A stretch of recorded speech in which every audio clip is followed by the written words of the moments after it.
Pastor Liz or Elizabeth. Hi. I like Liz. Yeah, I prefer Liz. People call it Liz a lot. Yes. Yeah. Yes, I would prefer. Yeah. Mm-hmm. How are you doing today? I'm mostly okay. Mostly. Yes. Explain. I've just been tired. Mm-hmm. Yeah. Burnout. Tired.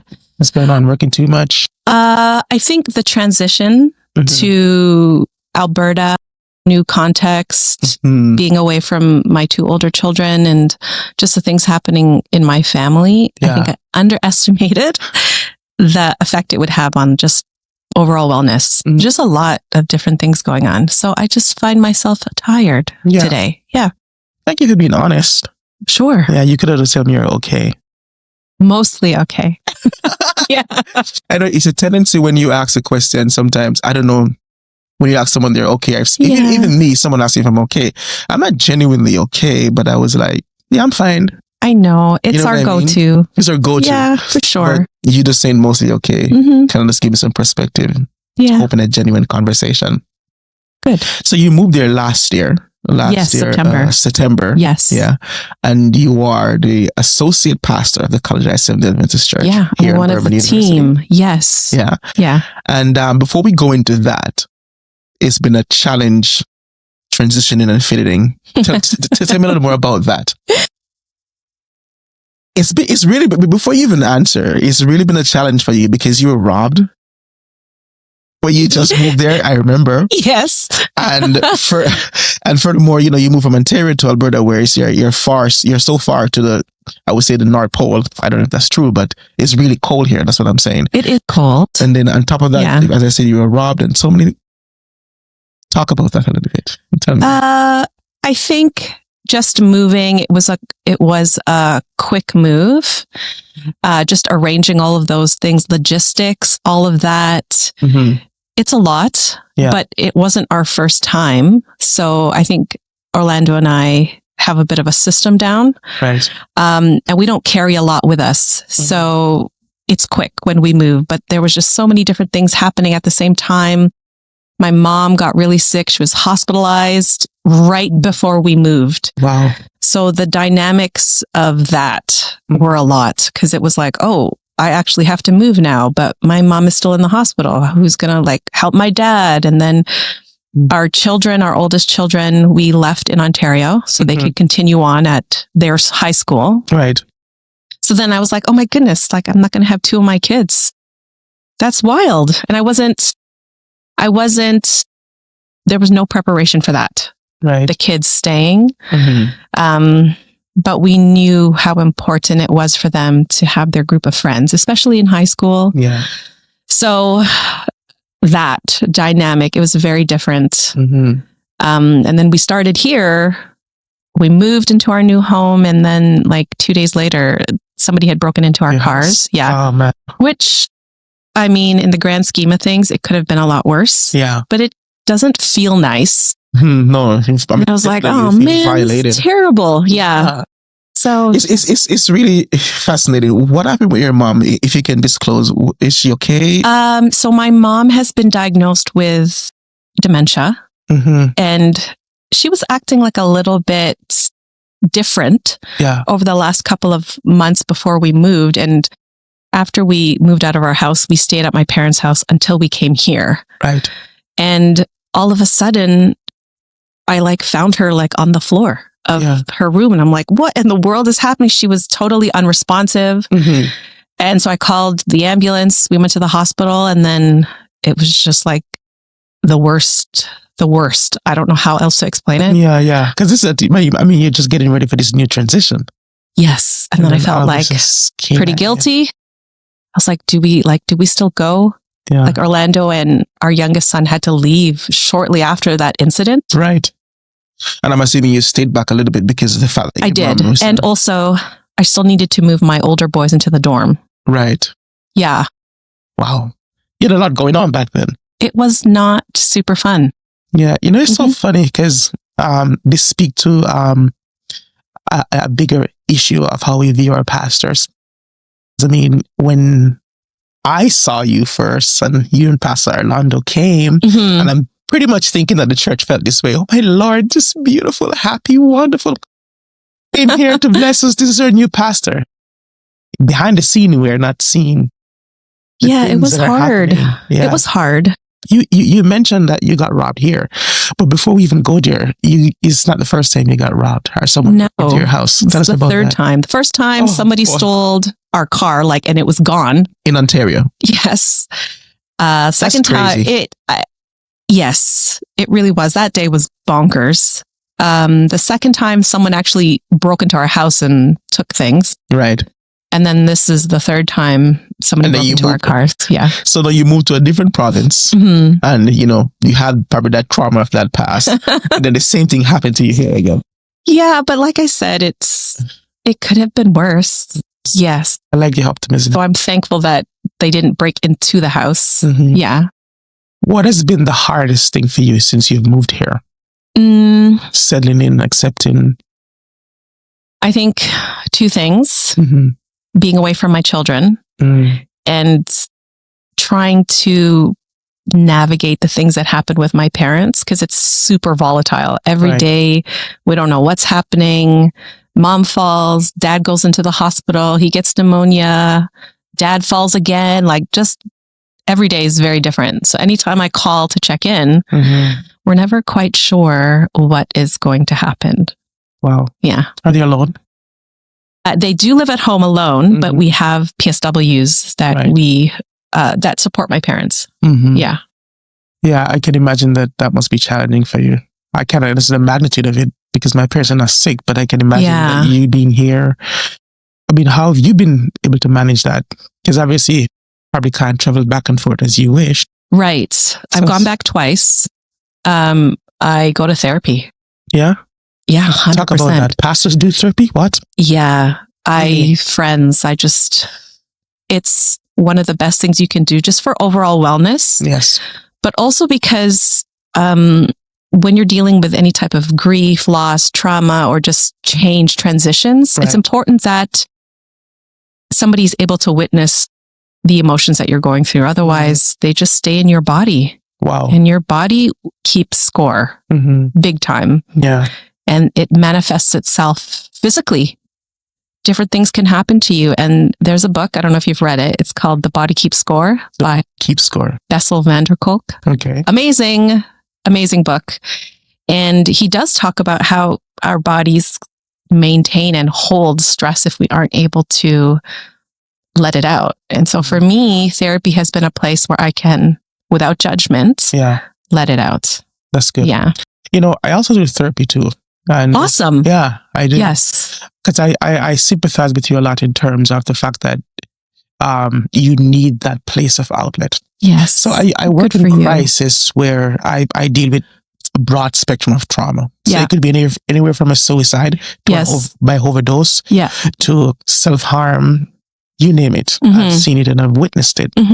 And one of my disadvantages was that I wasn't using the resources during those time of my experience as a crisis coordinator. Wow. And I was witnessing all these emotions, like I remember in 1 year I had 4 kids died from a fentanyl overdose. Wow. And, these kids are like 12, 14. And then, I'm witnessing all these close overdose. These, fine kids in the ditch, just laying down, passed out. And I'm witnessing these behaviors. And I thought I was fine. And it's really funny because then I started experiencing intrusive thoughts. Wow. That was becoming very distressing and my life was miserable. My life became so bad I had to stop working. Wow. And I'll disclose to you right now, I'm actually on mental leave. Okay. Because of it. I'm so proud of you. Yeah, I had to. Good for you. And I'm so happy that you said that because there's a cliche around us leaders and pastors doing therapy. Like, why are you doing that? Yes. Especially in my community. Yeah. Like I understand. I tell my family I have mental health. They're like, what? You're crazy? Like, that's how they We didn't grow up with those types of education. Yeah. Yes. So I you have to learn it on your own. Yeah. But that's huge. Yeah. Yeah. And, it speaks to the fact that our leaders need that. and don't be ashamed of it. I agree. Yeah. Yeah, thanks for sharing. Of course. Yeah. 100%. So, yeah, it's a good thing. So you do therapy to manage the I do. griefs. Yes. That's a lot to be dealing with. And plus you have your own personal problems, and you have the church here, and I'm sure that the church leans on you for a lot of support as well, and you have to. I guess so. Yeah. How has that been? It's a really different context. Mm-hmm. We're still in Canada, but Alberta is different from Ontario. Yeah. And College Heights is different from the other places that I have pastored in the past. Yeah. And I'm thankful for the opportunity because it is quite unique.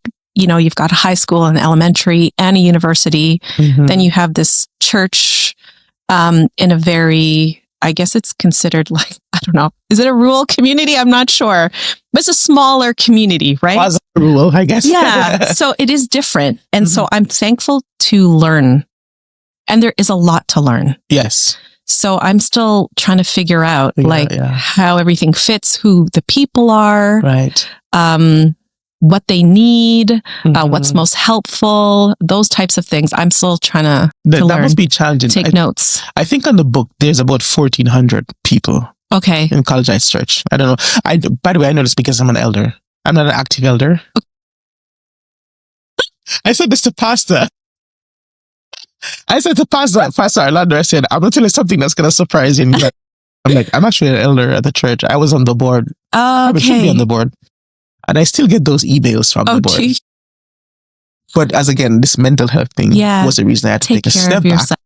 Take care. Thank you. Yeah. And I had to. I was so happy because Mel, elder, she was so graceful when I talked to her that I needed this break. Yeah. And it was the best thing I could have done for myself. Good for you. Because I'm doing better. I feel better. Good for you. My thoughts are not all over the place again. Yes. I don't feel depressed and stressed and anxious every single day. Wow. Yeah. So for 1,400 people on the book, as I was saying, obviously you're not going to know everybody's name. Mm-hmm. But how's that been going? Like, how's that been working out? I've met the coolest people. Yeah. Yeah. Wow. I mean, a lot of Carols. Yeah. Yeah. A lot of women named Carol. Really? Yes. Interesting. I never thought about that. Like, yeah, I've met a lot of Carols. But yeah, I try to meet people and learn their name as best I can. Yeah. And that can only happen for me if I get to church early and I can kind of meet people in the sanctuary before worship starts. Yeah, interact. So I really try to do that every week, just to touch base with people, and then at prayer meeting again. But we have started this small group for Celebrate Recovery. Mm-hmm. And the group of women that have come together are just like such a gift. And there's young women in their 20s, and then there's women who are in their 60s and 70s. Mm-hmm. And it's just like this group of women that have grown into a really nice, knit, tight group of people. Wow.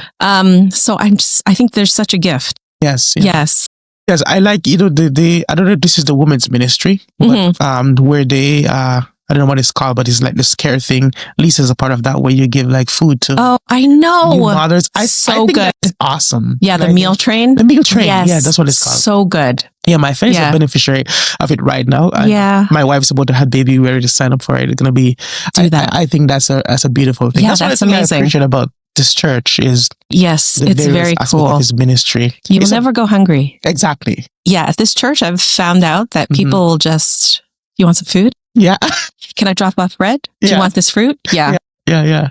I like that. What do you say? What would you say is different in terms of, we're going to get into your background as a pastor and stuff like that. But in terms of congregations that you've been pastoring, what is different about this one? And is this the largest one you've ever pastored? No. Huh. My first church was Willowdale, and that was a large church. What's also 2 services. I think it was like 1,800 back in the day.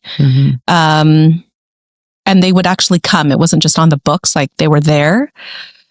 So I think one of the main differences that I've noticed here in Alberta is that, like in Ontario, like we're just always doing the most all day long. Here, people are after service. They're like, okay, see you later. Peace out. like, thank you. And then they use their afternoon to be outside or visit with others. So very rarely will you have programming all day long. Right. Yeah. That's true. And I've noticed that this church loves music. Any type of concert or sing along or music project initiative, like the church is rammed. Yes. Yeah. That's true. Even like people from the community come. Organ thing. Yeah. Rammed. Yeah. Yeah. True. Yeah. 100%. Like if you see the Ubuntu concert, church was full. Rammed. Yeah. And it's always been like that, Yeah. That's really, and I think you can really, benefit from that. Right. And start to build on that interest of music and love of music. Yeah. Cool. Yeah, that's a good thing. The one thing I noticed too, as you said, is the evening service. I've noticed a change because where I'm from, in our culture, we have church from 9 until 12 at midnight. Yeah.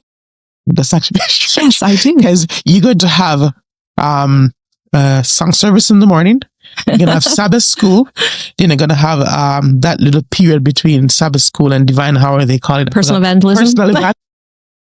Yes. And then you're going to have divine hour. That's where you're going to get a sermon and everything. Then after that, you're going to have Bible class. Matter of fact, you have lunch first because everyone is staying at church for lunch. And then you have Bible class. After Bible class, you have AY. Yeah. After AY, you have Vespers. Now after Vespers, you have social. Yeah. And social goes up until midnight. Yes. So we're at church the whole day. So for me, that was really different. Yeah, so different. I told my brother, he's a pastor in Jamaica as well. So I told him, I said, if you come to Alberta, I'm going to be specific to Alberta because in Ontario, it's different. Yeah, Ontario, we go late. Yeah. Yes. I know, because I used to go to Toronto. I used to live in Ontario, by the way. Yes. Yeah. That's right. And I used to go to Toronto, Perth. Oh, awesome. SDA Church. Yes. Also Ruth and I visited a couple others. Yeah, they go late. They go late. Yes. All day, you're there. And then when I came here, it was a very, very interesting shift. Yeah. And I was saying to my brother that if you come to Alberta, you see there's a big difference. She's like, what do you mean? I'm like, well, we only have church half day. Yeah. She's like, what? So what do you guys do for the whole Sabbath? I'm like, I don't know. Yeah, people, and I've heard that, in the summer, even less people. Yep. Yeah. Yes. Because they like to be outside. Summer yet. Yeah. So it's 3 different congregations. There's first service, there's Ignite, and then there's the church during summer. Yes. And that dynamic kind of need and dynamic congregation is a challenge, but also a really cool opportunity to learn and be creative and innovative. Yep. So we'll see what happens this summer. Yeah. Are you guys going back to one service? Yes. After graduation. So in May, the church will go back to one service. That's good. Yeah. Yeah. Because I know that's how it's been. Yeah. Yeah. Sadly, for the half of the summer, I won't be at College Heights because I'm doing my practicum. So cool. I'll be at Christ the Way in Edmonton. Oh, okay. Church. Yeah. How exciting. Are you looking forward? I am. I'm actually working with Pastor Natufi. Oh, I love him. Oh gosh, I admire him. Yeah. I really look up to him. He's this stoic, good figure of pastor. Yeah, I'm glad. Yeah. So I'm really looking forward to that relationship. And I'll probably, stick with them throughout the summer. Yeah, lots to learn, right? Yeah, a lot. Cool. Let's move on to something else. Tell me a little bit about your background. Who are you? Well, I was born and raised in Toronto. My mom is Filipino. My parents are both immigrants. My dad is half Filipino, half Russian. And they met at the hospital. My mom's a nurse and my dad was basically always sick. So that's where I come from. I have an older brother. And, I was in the Adventist school system from K to 12. Yeah. So you're second, third generation Adventist? Second generation. Yeah. Because my dad was actually a Jew. And then he met my mom. Okay. And then he became an Adventist.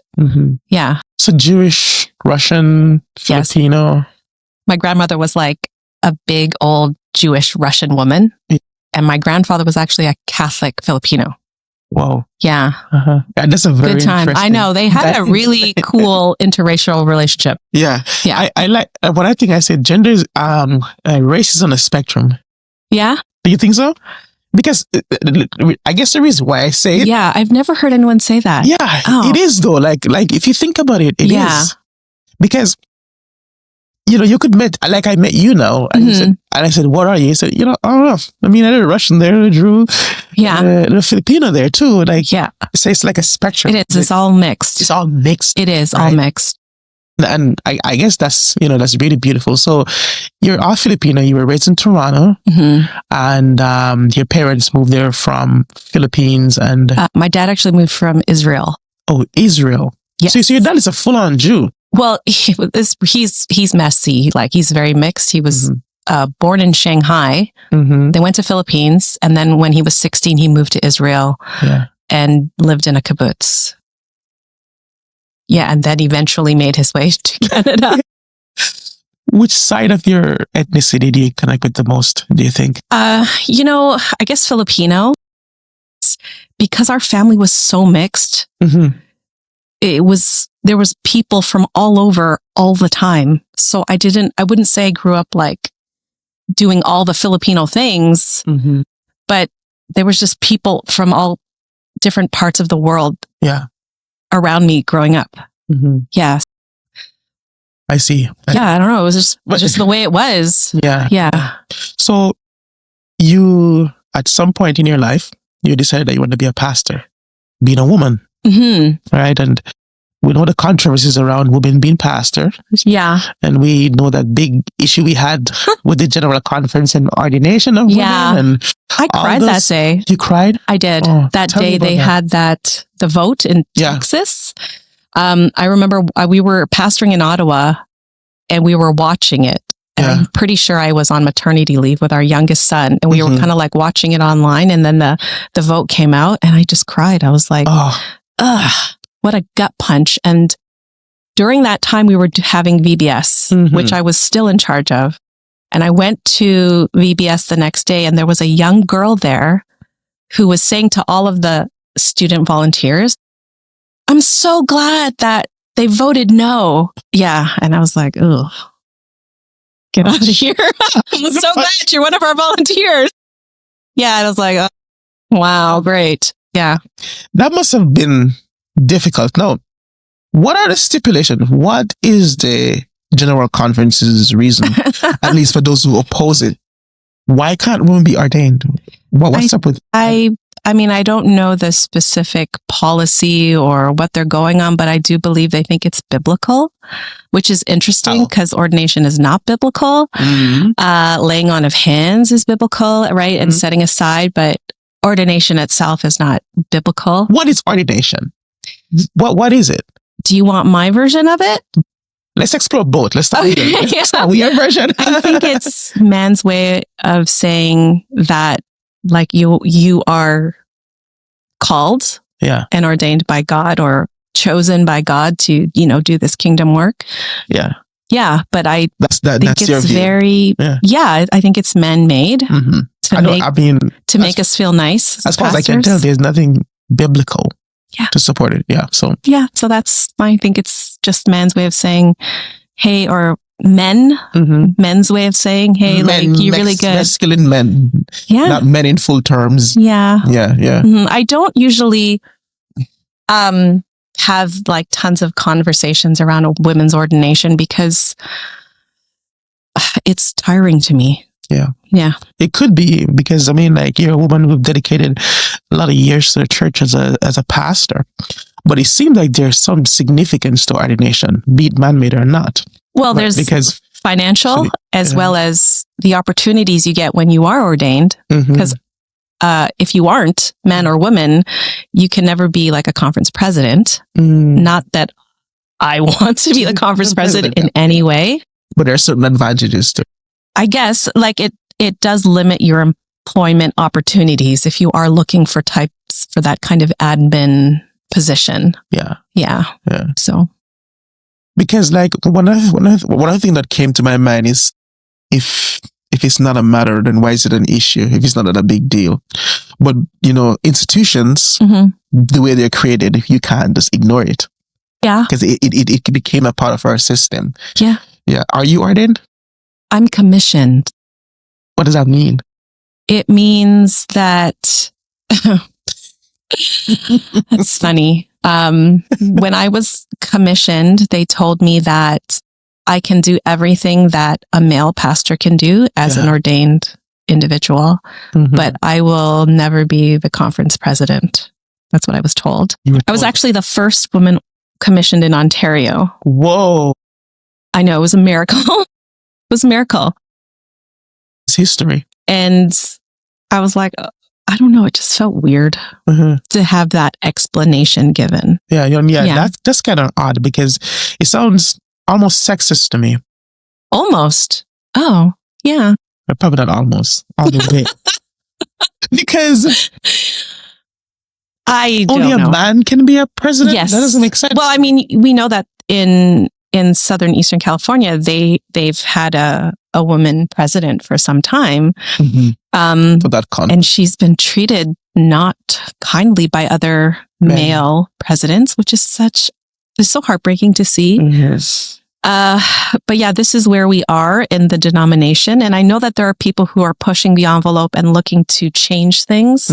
You know, in Europe, they've just taken ordination off the table and they've just made it all commissioning. So, and I've seen like there's conferences that do ordain women. Yeah. And I guess deal with the aftermath afterwards. Yeah. The non-compliance of it all. You know, I'm trying to figure, like, I'm searching my mind, my Bible knowledge to see how is it that they could say, well, you got to join the task group or whatever, the committee they put together. Yeah. Like, yeah. And I would love to see, did they put out like a statement? I don't remember. Like I said, I felt like after they made that announcement in Texas, I was like, yeah, I'm like done. I'm not trying to follow like what's happening or where the progress is or where the progress isn't. Yeah, I was like, oh. Yeah. There are a lot of women out there who actually feels like you. Oh, really? Okay, that's interesting. Yeah. I mean, I've heard some people voice I'm not trying to like argue with people. Like, I just don't have the time for that. Yeah. So what do you say to them? Because obviously you're still in ministry. This didn't discourage you to the point where you're like, okay, I'm done with the church. Yeah, like what do I say if people ask me about it? Yeah, I mean, like, you stayed in the ministry. Yeah. That's it. And I feel like that would have been enough for you to say, you know, I'm going to do something else. Yeah. And, you know, there I am done with the church. And people are, yes, I know people who have done that personally. Yeah. So what has made you stayed? I think, or I know that like Jesus's call on my life is beyond any type of denomination or ordination or commissioning. Yeah. And that stays with me for sure. Yeah. Yeah. I think that's a good way to look at it. You realize that you're called by God. I am. And I am thankful for the opportunities I do get to work with people. Yeah. And to share Jesus and to, you know, extend love. But I do know that it can be difficult for others to understand that, especially like the younger generation that see this issue as like massive inequality. Yeah. You know, and that's why there have been some younger pastors who are like, no, like I'm not about it. And they peace out. So I understand that as well. Yeah. I'm one of those persons. I don't see the sense in not ordaining. I don't either. Yeah. And I could say it from scripture because, I mean, if you're going to use scripture as the basis, that's I'm saying I'm an expert, but you don't have to be expert. You can common sense. You know, you don't have to be a philosopher or a theologian to understand certain things. There's plain places in scripture where you have women in leadership. Yes. Very plain, where God specifically used them. I mean, one of the biggest examples in our church is Ellen White. Come on, like that's one of the biggest. Yeah, I don't know how that committee reconciled that. Is it all men? I don't think so. Oh, but that would be really, and I don't know if there was like a consensus. But as I said, Ellen White is one of the foremost person in our organization. Yeah. She's one of the founding women of the church, probably the most prominent of them all. Right. If you think about it, I mean, you know, Joseph Baden, his wife James White, and you know William Miller. But if you look at it, she's probably the most influential of them all. No, probably she is by definition. None of them wrote more books than her, and she's way more influential. That's leadership. And so you're telling me that you see those evidence of her, and you believe that she's a prophet of God. God used her. And when you look at people like, what's her name again? Deborah? Was it Deborah? Who, when Gideon was afraid? Yeah. And a woman was more brave to go into the war than man. And it's not to put man down. I'm just saying that look at the both sides of the stories. Yes. We have women in the Bible who are clearly called by God to lead. Yeah. So like, we all have gifts. Yeah. And I don't see the reason for it, to be honest. Work in this world to go around. I don't think we should place limits on people based on their gender or any other issue. I 100% agree with that. What was the thing that pulled you into ministry? Why pastoral ministry? I would say that, so I spent a year of volunteer work in New Zealand. I worked as a volunteer pastor, and it just changed my life. I was supposed to be a lawyer. I know it's far away from what I am now, but I graduated political science. I was like getting ready to do my LSATs. And then my dad had given me like a ministry magazine that had all these volunteer positions. Yeah. I actually applied to go to Australia, never heard back. And then like randomly, I guess not randomly, all of a sudden, somebody called me from New Zealand and was like, do you want to come here? And I was like, absolutely. And so I went to New Zealand to be a volunteer pastor at the Papatoetoe Church in Auckland. And I was like, people do this like as a job? This is awesome. It was amazing. How old were you if you don't mind me asking? I was 19. Yeah, 19 and really like dumb and not mature. And God was like, it's okay. You can still come. Yeah. And I made a lot of mistakes there. I'm surprised they did not like fire me and send me packing. But it changed my life. Yeah. And after I was done, I was like, oh, I think this is what God wants me to do. And so after I left, I asked the conference to send me to seminary. And they were like, no. I was able to hear that. Oh, yes, no. They were like, no. Yes. Which conference was it? Ontario. Oh, really? Yeah. So you came back from New Zealand with this passion. I did. I was burning. so like super naive. And you're like, send me to seminary. I was like, hi. So like, do you guys want to send me to seminary? And they're like, no, that's not how we do things here. Usually you go do an undergrad and then you work. Oh. And then so you didn't even have an undergrad yet? Well, not in theology. I had a political science degree. Oh yes. Because you wanted to be a lawyer. Those doors shut. And I was like, oh, maybe I didn't like hear God properly. And for like a while there, I was super lost because I was like, what is my life? Like, what am I supposed to do? Yeah. And when you come back from overseas where you're like immersed in ministry for so long and you come back to the real world and you got to get a job or whatever, I was like, well, rough times. So I enrolled at an evangelical seminary in Toronto. Yeah. I went to Tyndale for a couple of years. And then the conference came back to me 2 years later and says, do you want to go to seminary? I'm like, what? Okay. So were you pastoring at this time? Or? No, I was just a rando. I was just working and also attending the seminary part-time. So God honored your bravery. God's timing is primo because I know that if I had gone 2 years earlier, I wouldn't have met Orlando. Oh, wild. I am wondering if I should save that for when you get there. Wild, yeah. Let me see. That could be a nice story because I would like to hear his input on that. Oh, but if God didn't work that way, you wouldn't have met him. Well, for the whole story, but how did you meet him?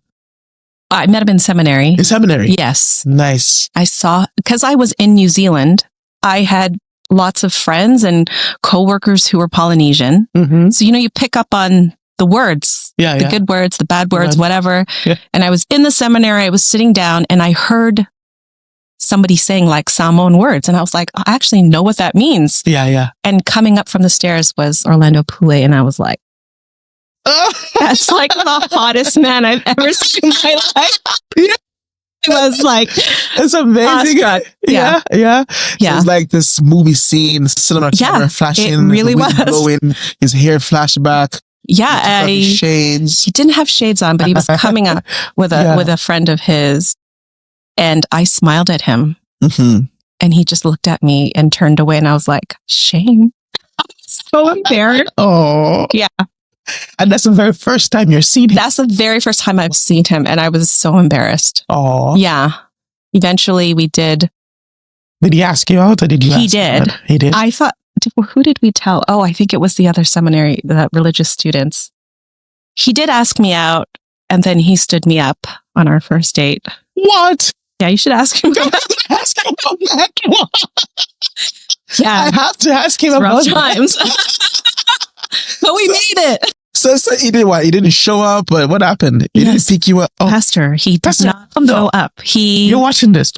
He didn't call. We were supposed to go to Olive Garden with some of my classmates. Right. And he didn't call because I was supposed to pick him up, and he didn't call. And I was like, well, I'm not going to call him.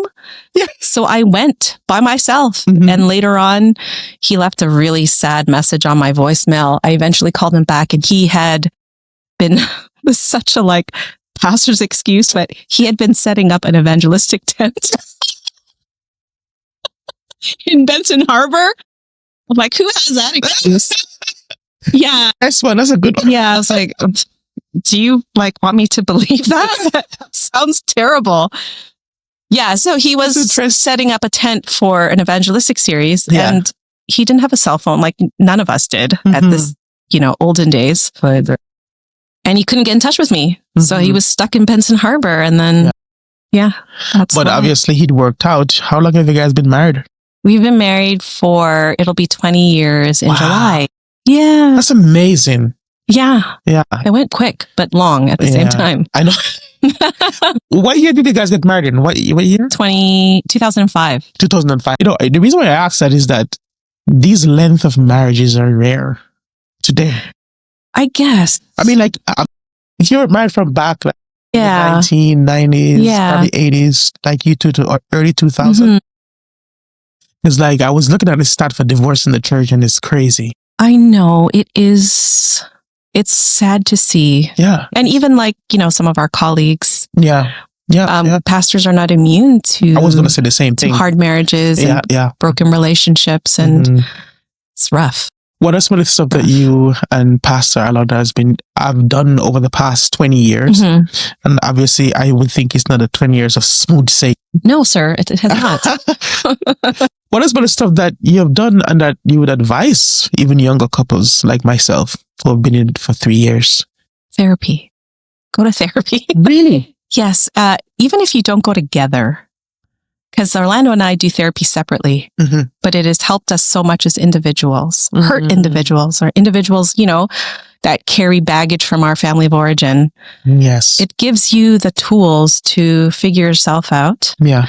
And please do premarital mentoring and counseling before you get married or even engaged. Right. And be a whole person before you get married. I was not. I was not differentiated from my family. I looked for my identity in my relationship. I was messy. Yeah. Very messy. Right. And so we've learned the hard way in some areas. Yeah. But thank God we're in a better place now. Yeah. And I do believe that's because of therapy and some healing, looking at those very difficult things about ourselves that we don't want to bring out. Right. Yeah. So, in a sense, you see that you don't completely depend, because there's a certain satisfaction that you get from your relationship. You're married, right? Yep. But outside of that, you need other outlets. Yes. To for you just as a person, because your husband is not your savior. Yes. Nor are you his savior.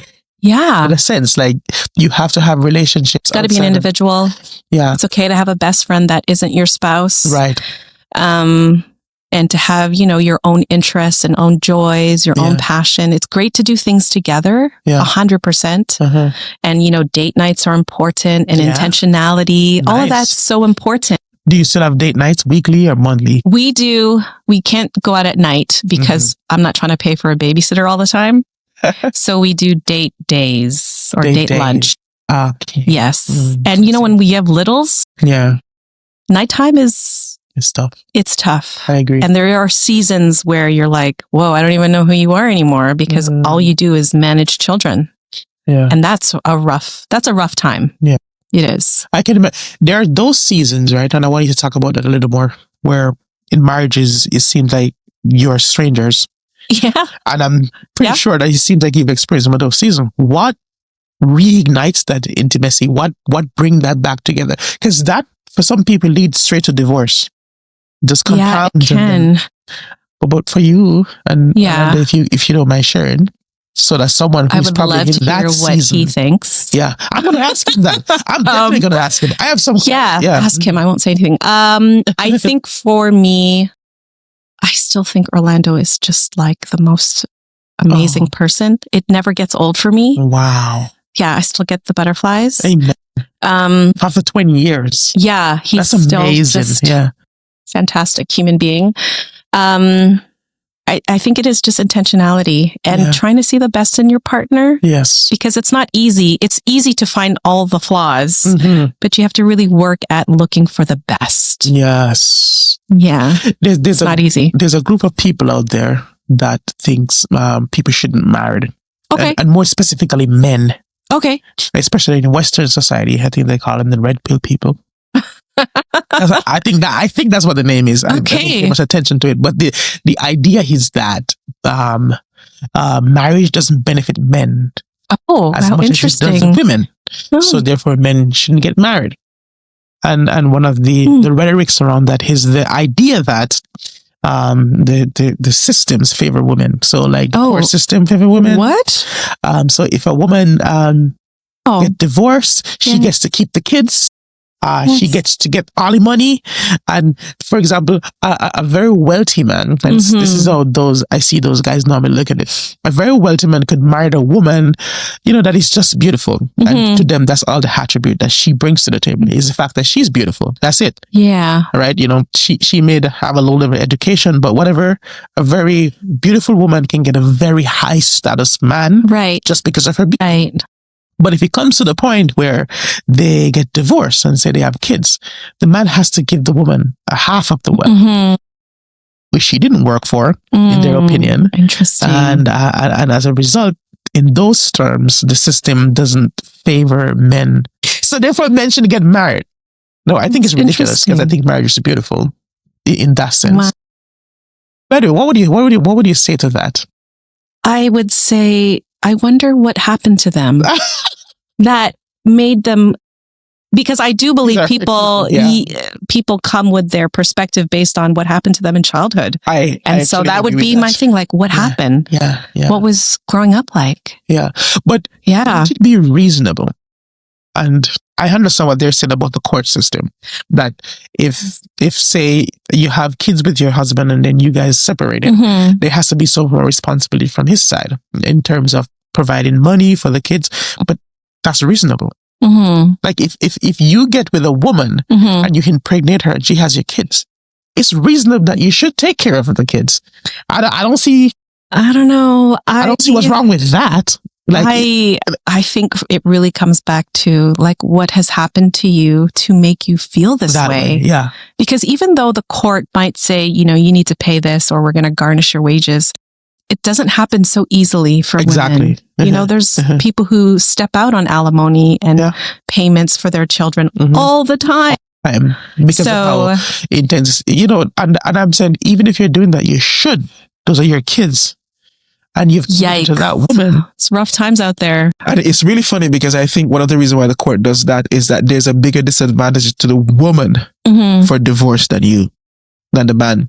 Yeah, I don't know if those red pill people think that way. Is that what it's called? Red pill? And that's what they call it. Yeah, I don't know. It seems like there's their a whole big reasoning group of people is messy. Reasoning is not solid. while they might be right about the fact that, the court seemingly favor the woman, it's reasonable because she's at a bigger disadvantage, because you can go and get married again. It doesn't affect you as much as it does the woman. She has your kids. In a sense, and this is sad, so society does it, her chances of getting into a relationship after that is very, very, very, very low. Your chances are still up there because, you're the man.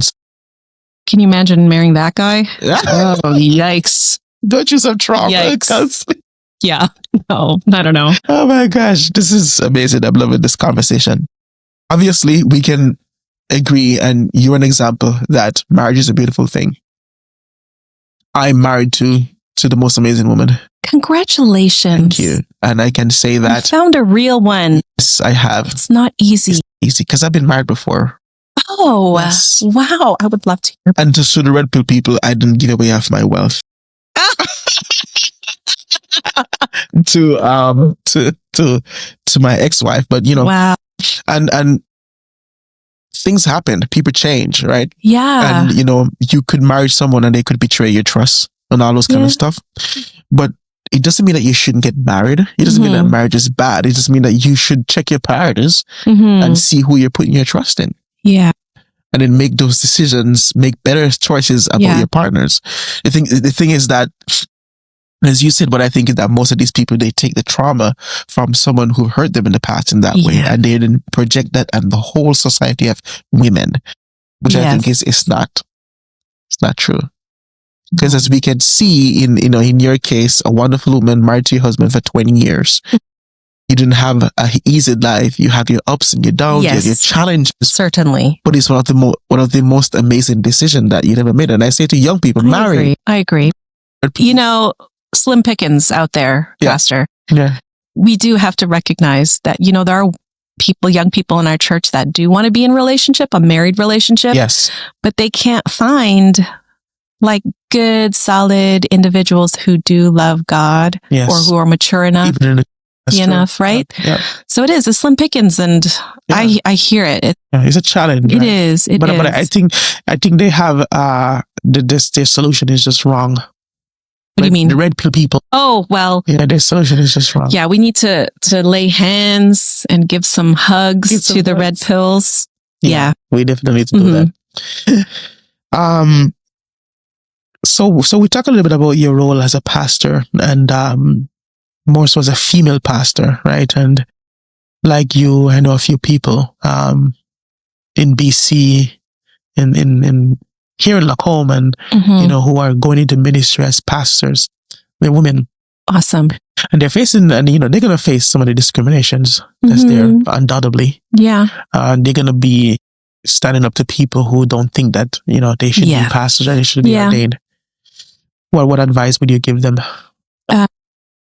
Don't do it alone, and find a mentor, find a group.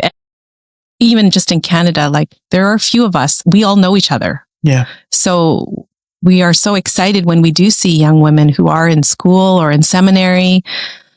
You're never going to meet another woman pastor who's I'm too busy. I don't have the time for you. You'll be fine. No, everybody will embrace you. Yeah. And so find a mentor. Don't do it alone. Yeah. I like that. Because I've spoken to some people, and here and at some of the university, and they can have those concerns going into ministry. Absolutely. Because some of them already have faced discrimination, even as students intern. Yes, very much. They're not in the ministry yet, right? Yep, that's cool. Yes. And I applaud those who come back with the courage to still finish amidst what they've faced in terms of gender discrimination against them. Yeah. I want to be respectful of your time. I know your husband is probably here waiting.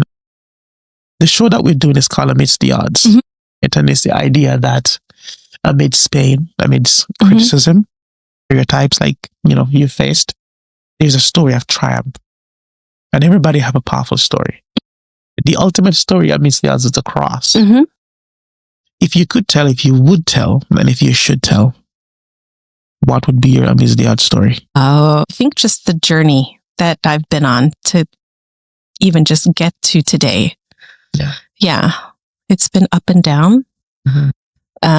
Like you said, there's there will always be criticism and judgment. Right. And, because I'm also married to a pastor. Yeah. Not everybody likes that dynamic of having a pastor couple lead a church. Sure. Yeah. So we will maybe not have the types of opportunities that maybe a single or a male pastor or a female pastor will have, because there's both of us. But I think just to get to the point where I am today it is only because of God that I've been able to get here. Amen. Yeah. Amen. Yep. Praise God for that. Yes. Thank you, Jesus. Yeah. And I know a lot of women will look up to you. In terms of, coming into ministry, younger women, because you're seen across the globe that amidst all the criticism and all those kind of stuff, well, mostly in our denomination, other places too, but respect to our denomination, amidst that people, women are still stepping out into ministry. So amazing. It makes me so joyful to see the students here, like in religious studies, when they say like how many women there are. Yeah. Fantastic. Amazing. So good. I love it. Yeah. Praise God. Pastor Liz, thank you so much. Thank you so much, Pastor. Yeah. Good hanging out. I feel like I could talk with you all day. I know. I have so many questions. Yeah. No questions for me? Yeah, I do. Okay, go ahead. What do you want to I want to hear questions later. I'll ask you later just about marriage. About marriage. Okay. Yeah. You can ask me on set if you want. Well, I would love to know like what you learned from your previous marriage and how it's kind of talk about that. Affected your current relationship. Yeah. We could talk about that for sure. 100%. Check if Pastor Arnold is here. He probably is. You can take him inside and tell him we're going to wrap up in 5 minutes. Just keep recording. I'll cut out the pauses in post-production. So I got married pretty young. I got married when I was 23. Wow. Yeah. Wow. I know. Yeah. I didn't know anything at 23. Lee. Yeah, I was a mess. And the reason why I got married at 23 was I was trying to avoid promiscuity. Oh, that's so honest. Yes. Yeah. I wasn't being promiscuous, but I see the potential because of my friends. Right. Wow. Okay. So I had a lot of people around me who were, just being promiscuous and going around, sleeping around. Strangely, I said to God, I don't want to do that. And I didn't know what I was asking for, but I said, I don't want to do that. And I'm asking you to keep me until I meet someone. Yeah. That I can share that experience with. Okay. And I think I prayed a prayer when I was about 19. Wow. Yeah. And because I know the hand of God was upon my life, because I had an appendicitis. Yeah. And I almost died. Whoa. And, graciously God delivered me from that. And so when I was 23, I went to an Adventist camp and I met this wonderful girl. Yeah. And just for the record, I still believe she's a wonderful person. Nice. Yeah. And without getting into too much of what happened, we got married and, the marriage fell apart. Yeah, I'll just say that much. The marriage fell apart and I have reasonable grounds for divorce, and it was devastating. I'm so sorry. Yeah, it was devastating. That's so heavy at such a young age. I know. It's heavy. Yeah, it was. Yeah. I was so depressed. I stayed home for a whole month. Yeah. Like 1 month, I didn't eat, drink, shower. I didn't do anything. Yeah. Wow, that Pastor. whole time. And after that, I became, really cynical, very resentful of women, because I thought that just women, that's how they are, right? Yeah. And this is my very, very first woman that I've ever been with in any, in a seriousness. Yeah. And that really put a blow to me. And then my ideologies about marriage and commitment were still, were steadfast. I don't believe in divorce. That's how I grew up. That's how I was taught. Like, you stick with someone through it and you fight for it. And I remember fighting for that marriage. You ever watched the movie War Room? A long time ago. I remember, I watched that movie and I was inspired to fight like that. Yeah. But we've just fallen so far apart. There was no redemption. Yeah. Possibly. I walked away from that with a lot of scars, a lot of questions that were unanswered for a very long time. And probably still are, in a sense. I didn't know I would have gotten married again. Yeah. It was not my plethora of things. I was more now starting to focus on school and myself and ministry, so I could be better. Yes. And interestingly enough, it was, I started praying with some really well-intentioned people. Yeah. My mentor, Pastor Ted there and his wife became a very good support in that time. Yes. Yeah. Pastor Ted, my mentor, I have known him for years. They did our wedding. Oh, there's a big story behind that too. So, we're just I was just dealing with all those kind of things. And, I started to get healing from God. Right? Amen. Not completely, but over time. Wow. And during that time of being here, I met Sarah, my wife. Yeah. Who was just totally done with relationship. So she was just giving me the hand. Nope. Like, get out of my face.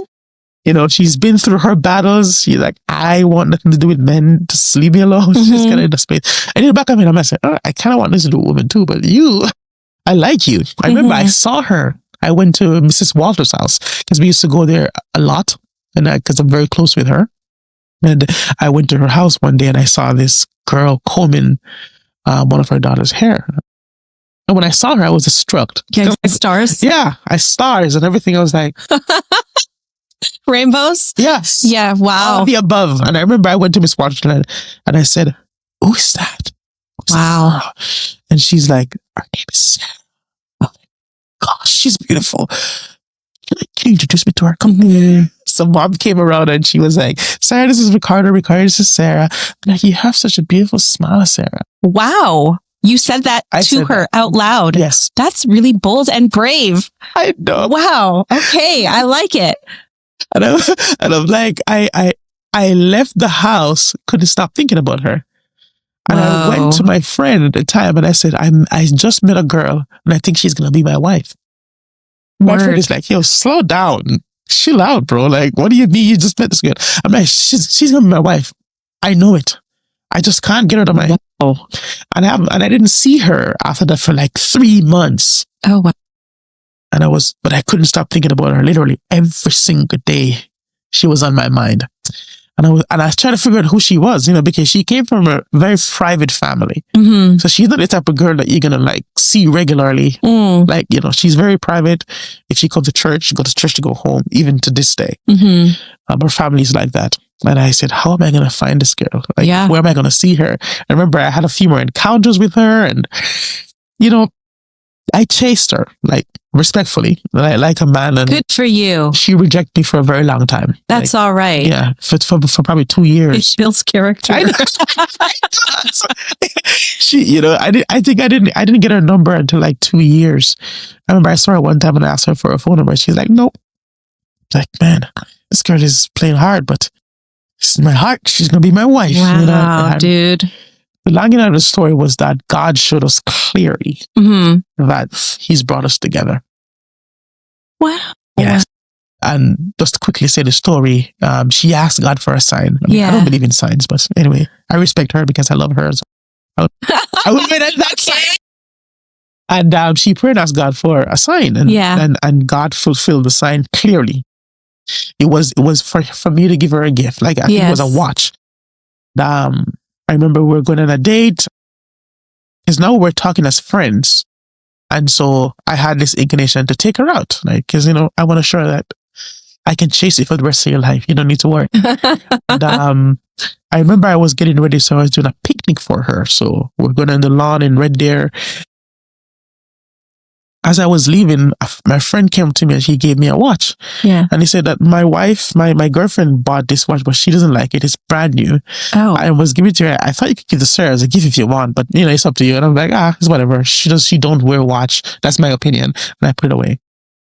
I remember that day and I had the watch for a couple of days, probably for a week. I remember one day I was leaving for the picnic. And as I packed the car with the food and everything that I cooked, voice said to me, "Go back and get the watch and give it to Sarah as a gift." I'm like, but she doesn't wear one. I've never seen her wear a watch. I think she said she don't wear a watch. Why would I give that to her? And I brought it with me. And we had a whole picnic and all stuff. And I sat down and I said, I have a gift for you. And I pull out the watch and I said, innocently, nothing, think anything. And I started to put it in her hands. And I said, this is for you, sweetheart. I just want to give you this gift. And she looked at me. She's like, are you going to be my husband? I'm like, whoa. I'm like, yeah. Wow. Yeah. And she's like, I asked God for a sign that if you were to be my husband, that you were to give me a watch, a gift. I'm like, what? I'm like, does she still wear the watch? She does, but we put it up. Like we put it away. Framed? We probably should frame it. Heirlooms. I have it there. Yeah. As like a sign. Oh, man. Thanks for sharing. But as it relates to your question, even more deeper level, I had to do counseling. Yes, I had to talk about my marital past, separate from my wife. Yeah. And also with him, because we did a premarital counseling as well. And investments in the relationship. That's what it is. Consciously, I have to make sure I don't take any of those baggages in. Yeah.